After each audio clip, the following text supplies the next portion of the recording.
माँ और बहन को दिया। इस संसार के अंदर संसार ही नहीं बल्कि भगवान पालने वाली भी एक माँ होती है और घर में भाई को पालने वाली भी माँ ही होती है, बहन भी। खुद ज्योति की तरह जलकर आपको धर्म, ज्ञान, परिश्रम, सेवा, भावना से जोड़ने वाली हमारी मंच पर मौजूद परम श्रद्धेय हमारी मातृशक्ति और हमारी बहनें, इन सबको मैं सलाम करता हूँ। आज रक्षाबंधन का त्योहार मनाया जा रहा है, आप सब इनके लिए तालियां बजाइए क्योंकि ये जल रही हैं और आपको रोशनी कर रही हैं। कहीं ना कहीं बाती जब दिया तभी प्रकाशमय होता है जब बाती जलती। पूरा जीवन अपने आप के लिए कि आपको और आपके भविष्य को अंधकार से प्रकाश की ओर ले जाने के लिए खुद जिन्होंने अपने जीवन का पूरे सुख का बलिदान और त्याग कर दिया हो, भला ऐसी माएं और बहनें हो सकती है। हमारे बीच आज के मुख्य अतिथि श्री हरकेश हंस जी, जो एक संदेश आपको देते हैं कि सेवा और प्रेम सबके साथ होना चाहिए। आज रक्षाबंधन का त्योहार का जिक्र किया। अगर द्रौपदी ने भगवान श्री कृष्ण जी के हाथ पर चोट आने पर पट्टी नहीं बांधी होती साड़ी फाड़कर, तो शायद द्रौपदी की लाज न मिलती। जब बहन ने अगर भाई की कलाई पर बुराकी बांधी तो समय आने पर भगवान ने अपनी बहन की इज्जत की। ये रक्षाबंधन का त्योहार इतना पवित्र है। आप भले इसको एक दिन राखी में डालकर भले ही भूल जाए, लेकिन आपको ये याद होना चाहिए कि जो बहन रक्षाबंधन के दिन आपकी कलाई पर प्रेम भावना और सेवा और आशीर्वाद का जो रक्षा सूत्र बांधकर जाती है, पूरे साल भर आपको याद करती है। भले आप उन्हें याद कीजिए या रखिए। बहन की भावना हमेशा बलिदान की तरह होती है। हमारे अपने भाई के सुख और दुख में लगातार भी चलती रहेगी। आजकल समय बदल गया है, इसलिए राखी त्योहार के मायने कुछ बदल गए हैं। जैसे करार से आई हिंदी सुनो बोल रही थी कि कुछ लालच आ, लेकिन ये त्योहार मैं आपको बता दूं, लालच से खूब बने। आज के जो हमारे मुख्य अतिथि है हरकेश हंस जी,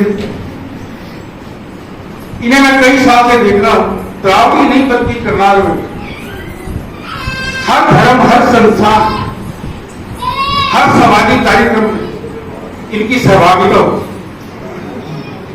ये अपनी मधुर वाणी से लोगों को जोड़ते हैं। हम एग्जाम्पल देते हैं क्योंकि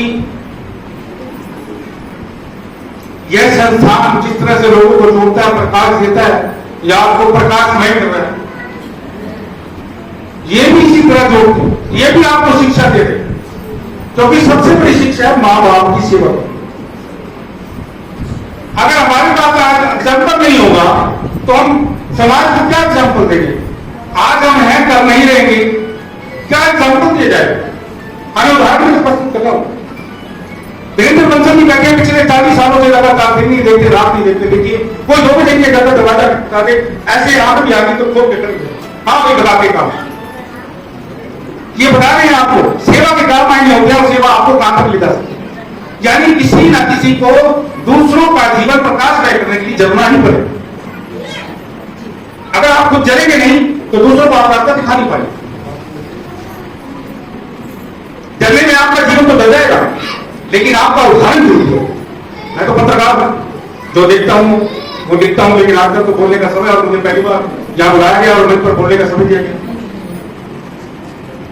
सुरेश भाई जी जो यहाँ की संचालिका है, मैं देखता हूं उनको कई अरसे से यहाँ के लोगों की सेवा कर रही है। ये हमें सिखा देते हैं, लेकिन फिर घर जाके डूब जाते हैं। ये हमारे अंदर नहीं होना। आप अगर रक्षाबंधन के इस पवित्र त्योहार में अगर आप आए हैं तो मेरी आपसे हाथ जोड़ के प्रार्थना है कि आप जो शिक्षा, जो भाव, जो समर्पण और जो भावना आप यहां से लेके जाएंगे उसे आप पूरे समाज में फैलाइए और सबसे पहले घर में एग्जाम्पल होगा। मैं आप सबको कहूंगा कि परमात्मा कहीं आपसे दूर है, परमात्मा सबसे पहले तो आपके भीतर है और फिर आपके घर में मौजूद आपके माता पिता के होते हैं। यदि आप अपने माता पिता, सास ससुर इनकी सेवा नहीं कर सकते, आप परमात्मा को याद नहीं करते। सबसे पहले आप माँ बाप की सेवा कीजिए।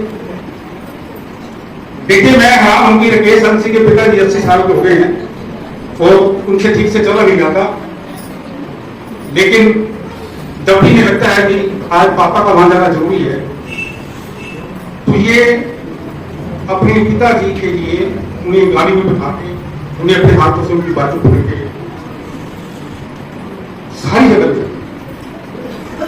यानी कि राकेश जी को पता है कि माँ बाप के चरणों में सबसे बड़ा ये आपके लिए एग्जाम्पल है कि आप अभी ऐसा ही करें। अगर अपने घर में ऐसा उदाहरण प्रस्तुत नहीं करेंगे तो क्या उनके बच्चे उसे वो हाथ दिखा देंगे।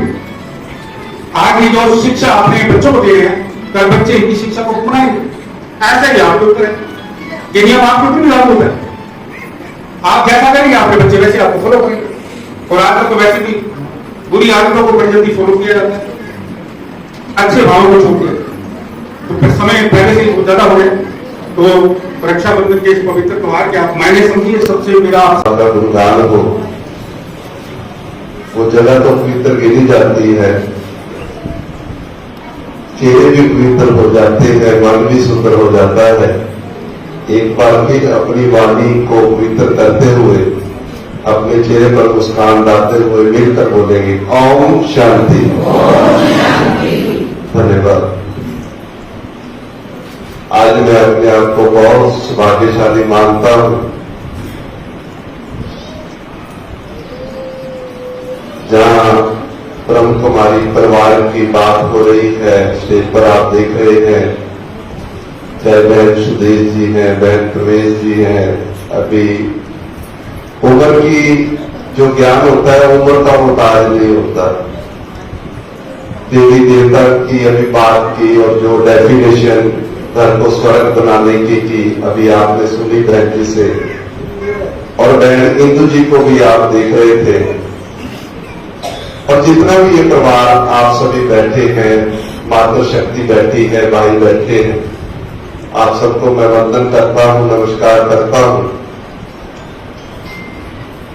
जीवन की एक सबसे बड़ी बात, जब मुझे मौका मिला इस परिवार से जुड़ने का, शायद आप में से बीच में बैठी होंगी माता महेश चौधरी जी, शायद वो मेरी आवाज सुन रहे हो तो इस पर खान पर खड़े हुए शायद आए हुए होंगे महेश चौधरी जी। हाँ जी, इनके लिए तालियां जरूर बनती है। मुझे पहली बार अगर माउंट आबू लेकर गए थे तो ये माता जी बैठे हैं। उसके बाद मैं जिक्र करता हूं और ऐसे परिवार हैं, माता राज चौधरी जी बीच में बैठे हैं, मैं इन्हीं की गोद में पला बड़ा हुआ हूं, और माता प्रवीण नारंग जी बैठे हैं। तो ये एक ऐसा परिवार जिन्होंने एक बड़ी सुंदर देन मुझे दी। अभी मिशन की बात हो रही थी। मिशन और स्कूल दो वर्ड्स हैं। कोई भी स्कूल पूरा पाठ नहीं सिखाता, अच्छी बात सिखाता है। इसी तरह जो मिशन है, बाबा जी का जिक्र हो रहा है, बाबा जी की शिक्षाओं का जिक्र हो रहा है, बाबा जी के संदेशों का जिक्र हो रहा है।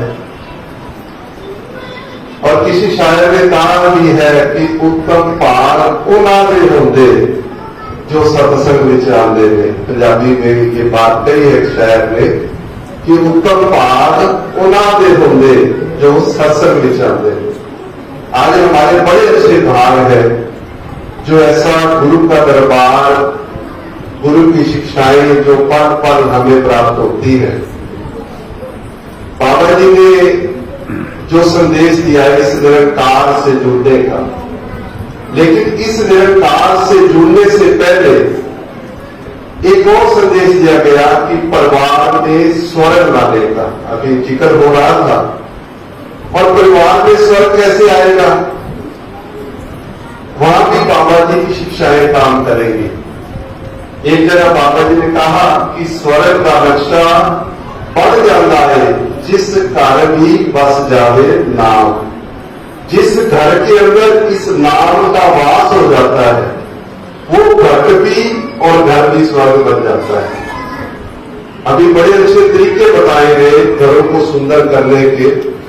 तो जितने भी यहाँ परिवार के सदस्य बैठे हैं यही प्रार्थना करूंगा, जिंदगी में आप कुछ भी प्राप्त करना चाहते हैं, कुछ भी आपके जीवन की ख्वाहिशें, बस एक कार्य आप करते, मैं दावे के साथ कहता हूं कि आपके वो कार्य पूरे हो जाएंगे। मेरी उम्र के मेरे से बड़े या छोटे बैठे हैं, हमेशा अपने घर में माँ बाप के चेहरे पर मुस्कुराहट लाने का प्रयास करें। जितने घर में आपके माँ बाप खुश होंगे आपकी सब ख्वाहिशें भी पूरी होंगी, आपके सब कार्य भी पूरे होंगे। अपने बड़ों का सत्कार जरूर किया करें। ये नहीं कि माँ बाप का कर दिया हम समाज में गए तो बड़ों की कदर नहीं की। जहां भी मिले बड़ों का सत्कार और छोटों से प्यार। और यही बात तो बाबा बता रहे हैं, इसी पर चलने का हमें मार्ग दे रहे हैं। तो आज यहाँ भी आकर बड़ी खुशी प्राप्त हो रही थी जब ऐसे ऐसे शब्द को सुनने का अवसर मिला। और यहाँ भी कोई बात याद आ रही है कि तेरे दर पे आके सतगुर दुनिया का कुछ ध्यान नहीं रखता, विक जाती है अपनी दुनिया, मैं मेरी का मार नहीं रखता। चार चुफेरे तू यो दिसद है, दूजी मस्त नजर नहीं आती, इस दुनिया में वस जाइदा है, अपनी भी कुछ खबर नहीं आती। अब जब तक यहाँ है अपनी खबर भूल जाते हैं। और जैसे ही यहाँ से नाता टूटा, इस कमरे से बाहर निकले, इस आश्रम से बाहर निकले, क्या बात हो जाती है कि तेरे दर तो दूर जा रही है, कटिया दे विश्वासा होता है, तेरे अवतार जगत है दुखिया, पल पल जीव निराशा होता है। तो भाग्यशाली समझे तो दास अपनी तरफ से इस परिवार का, खासतौर से बहन सुदेश जी का, बहन नीतू जी का बहुत बहुत शुक्रगुजार है। और यही आशीर्वाद मांगता है बहनों से कि जब भी कोई भी सेवा का ऐसा अवसर बने, हम बात कर सेवा के इस कार्यों में आगे बढ़ते चले जाएं। और जैसे जीवन को सुंदर बनाने की बात की जा रही है, सिर्फ दो शब्द कहकर मैं अपनी वाणी को विराम दूंगा।